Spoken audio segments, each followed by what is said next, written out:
नीतीश कुमार ने सरकारी कर्मचारियों को एक बेहतरीन तोहफा दिया है और ये तोहफा ये है कि आने वाले समय में यानी कि 2023 में सरकारी कर्मचारियों को 11 महीने से भी कम ड्यूटी करनी पड़ेगी। जी हाँ, सरकार ने कर्मचारियों की सालाना छुट्टी को बढ़ाने का ऐलान किया है। यूँ कहें कि ऐलान ही नहीं बल्कि ये छुट्टी लागू हो चुकी है, क्योंकि सरकारी विभाग में छुट्टी को लेकर जो कैलेंडर जारी किया जाता है, वो कैलेंडर सरकारी विभाग ने जारी कर दिया है। और इन कैलेंडर में पहले के मुताबिक छुट्टी को बढ़ा दिया गया है।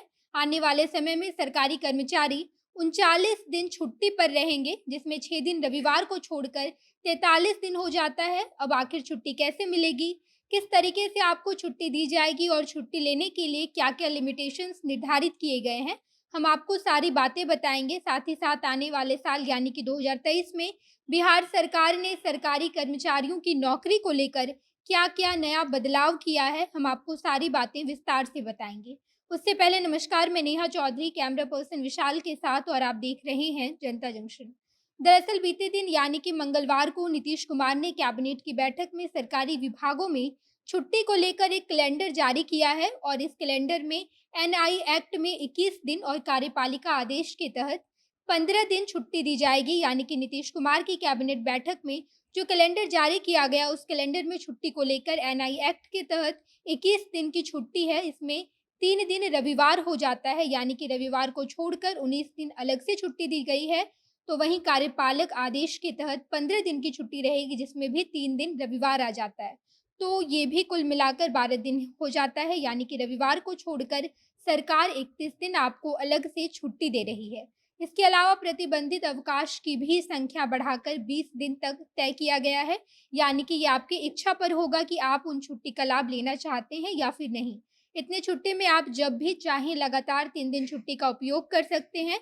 कुल मिलाकर छुट्टी को लेकर बात यही है कि इस नई कैलेंडर में कई जयंती और सभी धर्मों के त्योहारों को मद्देनजर रखते हुए छुट्टी निर्धारित की गई है।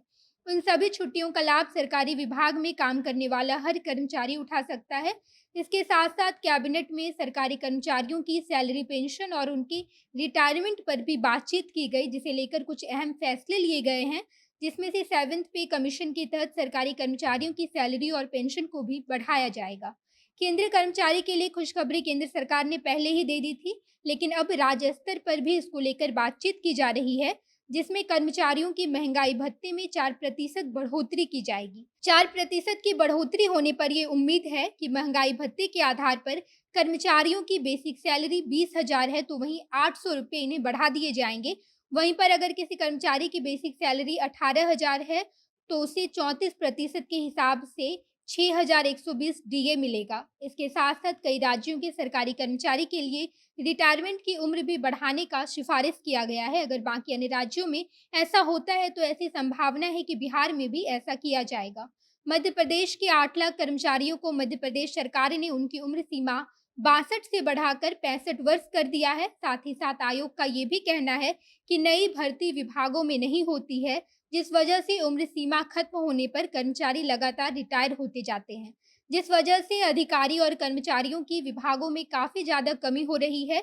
इस वजह से मध्य प्रदेश की सरकार जल्द ही कर्मचारियों और अधिकारियों की रिटायरमेंट उम्र 3 साल बढ़ा देगी।